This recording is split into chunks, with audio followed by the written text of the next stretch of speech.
All right, Todd, this is our first 10 Weather chat in the podcast room. Yes. Yes, we Been used to do waiting these. for this, Cass. We've been doing these, or we used to do these a few years ago. Yeah. And they were always so much fun to literally just get to sit and chat about whatever's relevant in the world of weather. Exactly. And so today we're going to start with talking about the all-time record heat for the month of March that we've been seeing out west. Absolutely. For the next hour and a half, we're going to spend time. Hey, we got plenty of time to chat. We are going to get right to it. There, incredible heat. Yes. Out west, we've seen our own heat Here in the East east Tennessee, too. haven't we? But nothing compared to what they've had out west. Like Right. the ridge of high pressure that built in out west, Yeah. not just for the duration, but the strength of it. When we use the word unprecedented, it really doesn't do this justice. Yeah. Places were smashing their daily record highs by more than 10 degrees. Yeah. And more than 100 places out west Right. broke their all-time March heat records. That's impressive. That's a lot. I mean, it's like June yeah. or something, or early summer out there. It's more like March. July, honestly. Yeah, and even July, yeah. Yeah, because you may have some people being like, oh, wait a minute, Phoenix hits the triple digits. Like, Yeah. what's unusual about that? Right. The fact that it's not July, it is March March. that we are doing this right now. And in Right. fact, in Yuma, Arizona, they hit 109 degrees. That is the hottest temperature ever recorded anywhere in the United States in the month of March. It's just incredible. Yeah, so when we talk about unprecedented, by a long shot, massive ridge of high pressure out west, it has now broken down. Right. So they're not seeing the record heat anymore like that anyway. Yeah. Finally. Thank goodness. Took a while. Because they already had record low snowpack in the mountains out there. Oh, yeah. And that just gone. It's just, John Becker and I were talking about incredible year. I mean, you just feel for the people. I mean, they've had some banner years recently, but this year, Yeah. almost from beginning to end, it's just like they're probably punt. Okay, let's do it again next year. They need not only snow, but they need water Yes. for the reservoirs and reserves. So there's a big need out west. Yes, there was already a drought coming into the winter season out there. Right. Then they missed out on their snow. Yes. The snow that was there has melted rapidly with that heat wave that we just had. And unfortunately, that Right. snowpack, as you mentioned, is their water in the rest of spring and throughout the summer season as well.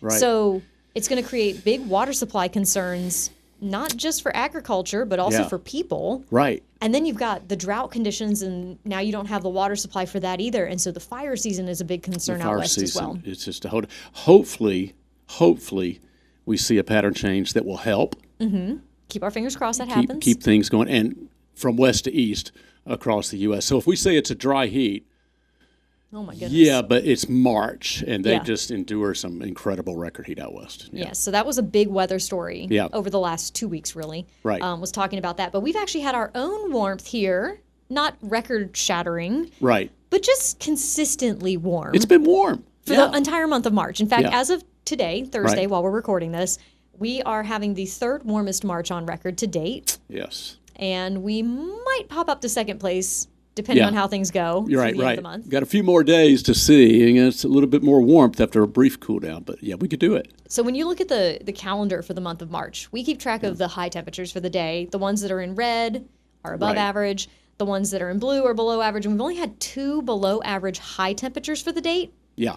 So that's it has been very, very warm for this entire month, which Yeah. has let some things bloom a little early. It's been early, hasn't it? Yes. I mean, it's definitely been early. Even before spring officially sprung, spring had sprung. Yes, it did. It was early, right? Yes, Yeah, it did. I something feel like that. I feel like I started seeing the red buds Yeah, yeah. popping maybe a week ahead of schedule. A week or Yes, two? A week or two. It just seems like it. Absolutely. Forsythia, redbuds, Bradford pears always make a run for it early. Yeah, I kind of throw them out. Yeah, exactly. I mean, don't count them. they flowered and leafed in just seemed like a week, but Yeah. it definitely early, Cass. Yeah, very early. And then the dogwoods are starting to peak out. Yep. It's, again, a week or two earlier than they typically would be doing They're this. like, our turn. Yeah, which, interestingly enough, some plants are triggered by daylight length, Right, and others are Yes. triggered by soil temperature. right. And so it's interesting that our local plants are blooming a little early, like our native species. Yes, they usually know better and wait to Yeah. avoid all the ups and downs, the typical swings in temperatures that we see. Which ties us into our next story. We are officially into spring. Spring, And I know yes. a lot of folks, once we got into the month of March, were trying to name every cold snap that we had. Yeah, And I was like, yeah. wait, this is just still winter. I know. But now that we've entered the spring season, Right. every cold snap that we have will have a name, and we call those The little winters of East Tennessee. Oh, it's a great time of year. They're predictable. They're typical. But the timing can vary. Everything's happening early, it seems like, so far this year. But love these little winter names we get to talk about every year. And before we say them, yes. I want to preface that everybody has different opinions on this. Yes. For what is happening at what time. Shocker. What their mama called it when they were growing up. Yeah. And that's part of the fun of Appalachian weather folklore is that, it's got some variety to it. Yeah. And it's not that serious. Absolutely. So in case folks are at home listening to this right now and being like, wait a minute, that's not what I call it. When I grew up, it was called it. Yeah. Well, that's cool. It's nice to have some diversity there. Absolutely. So let's go through our little winters. The first one. Here we go. Redbud. Redbud. Because the redbuds are usually the first to go. Yes. And it's almost like been there, done that. I mean, somebody asked me even before spring is wrong. She said, are we having redbud winter right now? And I gave a double answer. A lot of times you just want to give one answer to be succinct. But it's like, well, unofficially, yes, but technically, no, because we haven't even started spring. So it's once spring begins, typically, then we have all the winters, little winters that you see on your graphic here. But it seems like redbud winter happened, like you just said, 1 to almost 2 weeks early this year. Which is interesting because, we live in Knoxville. Right. So, Southern Central Valley, we're going to be the first ones to see it. Yes. But up on the plateau, right, the redbuds may not be in full bloom like they are here. Good point. So, it varies depending on your location. Which one of these you're seeing. Yeah. Following redbud comes dogwood. Yep. And then locust. Yes. Not the bugs. I was going to say, we have to always say locust tree. Yeah. Not the bugs. The trees with the white blooms on them. No, forget about the winter. Tell me more about these locusts we're going to have to deal with. Yeah. No, we're not dealing with a locust infestation. Yeah. Blackberry for the blackberry bushes. Yep. And then, so britches winter. Yes. This is our favorites, isn't it? I like to say, get out your britches one more time. That's what people call it. Get out your britches winter. Yeah, because it's named after the Lindsay Woolsey long johns that used to be made here in the Southeast. Well said, by the way. I have practiced this.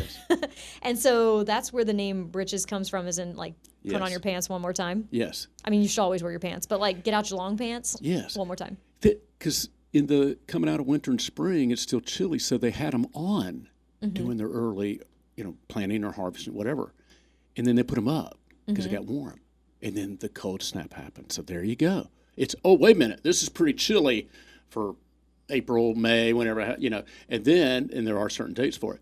Let's get them back out. So that's where britches comes from. That's where britches now, come some from. people will include whippoorwill winter. Yep. For the birds. Yep. Yep. I've heard that one. I've heard that one mentioned in there, and some people flip the locust and blackberry. Yes. Because some people's blackberry bushes kind of bloom a little early sometimes. That's interesting. Because I think more often than not, I think that's typically in May. Mm-hmm. It can be maybe this year, it may be early, like everything else. Yeah. We'll see. But yeah, I know they do vary. Sometimes they can be interchangeable. So again, everybody has their own version of it. Right. But we actually have a little cool snap coming this weekend. That's right. And the thing to remember about these is, again, it's all fun. It's just in fun, not that serious. We have our seasonal names. I have fun with. Yeah, and we don't get all of them every year. Right. And sometimes, I remember one year that we definitely had Dogwood 2.0. Yeah, I remember. Because we had Dogwood Winter, and 3 or 4 days later we had Dogwood 2.0. That's a great point. It's not right. It's not always that. It's this one. It's that one. Yeah. It's like weather. It's a little complicated sometimes. Yes.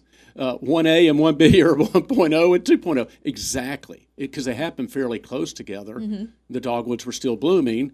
So whatever's blooming, that gets its name. And so, yeah, I remember that too. So that was interesting. And I like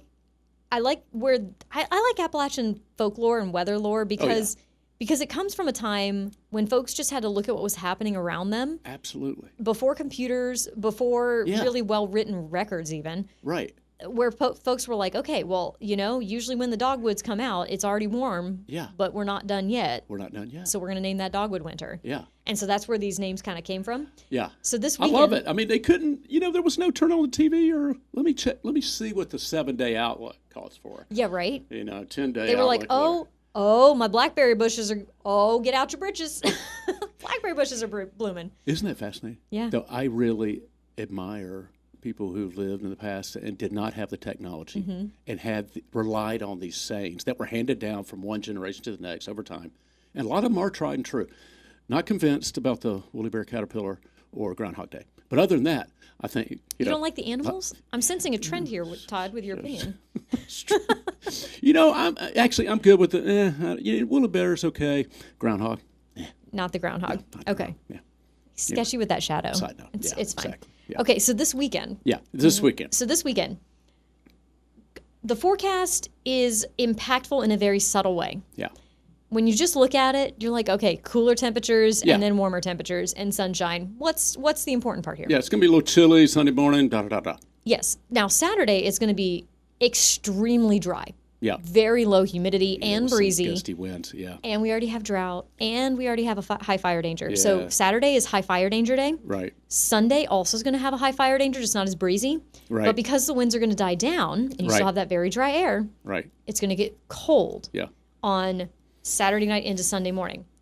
Not Yes. that much colder than Saturday morning, but because the wind is going to be up, we don't have to worry about frost on Saturday morning. Right. But Sunday morning with the calm winds, Yes.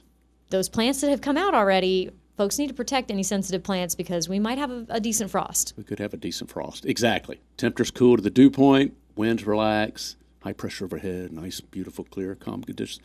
Exactly. So frost is possible Sunday morning. It looks brief, and then just like that, as we get out of March and April next week, Oh, yeah. going right back up. Temperatures definitely skyrocket. So, Yeah. so for this weekend, it's Yes. not unusual Right. to have a frost this time of year. I mean, you're looking at the graphic here. The average last frost is April 1st. Seems like it's Or almost freeze. Right. Yeah, Excuse me, freeze. not frost, Yeah. freeze.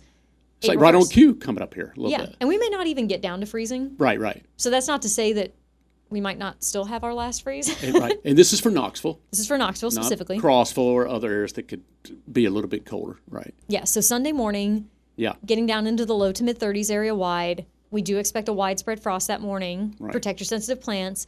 Folks who have already been doing some planting because it's been such a warm March. Oh yeah, I'm sure a lot of people have. Yeah. We've had some folks though reach out to us and say, "Should I?"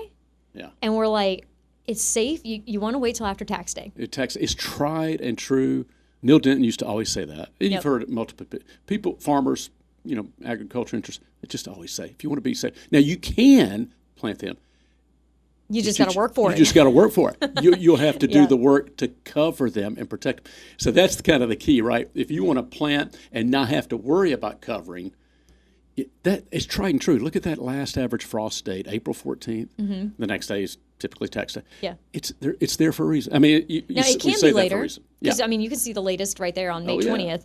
So, hey, we'll do our best to let everybody know about all that. But we will have a possible frost this weekend on Sunday morning. And we have plenty of little winters ahead. So we may not be done yet. Yeah. But one thing that we really want to point out to everybody is that you're not going to receive products for this. Right. Because in the state of Tennessee, all of the National Weather Service offices got together 2 years ago, I guess now, and they have decided that the criteria for the dates that they will issue frost and freeze products are only between May 1st and September 30th. Right. So the main growing season, The main growing season. Yeah. Now, personally, I think that's a little late. Yeah. That's my own personal opinion for May 1st. I feel like it needs to back up to April 15th. Yeah. For frost and freeze products. Yeah, personally, exactly. It's a little late. This just in. Things start blooming and growing. Well, it's because the risk of frost and freeze is the greatest when things first start coming out. Exactly. It's not when they're already full grown.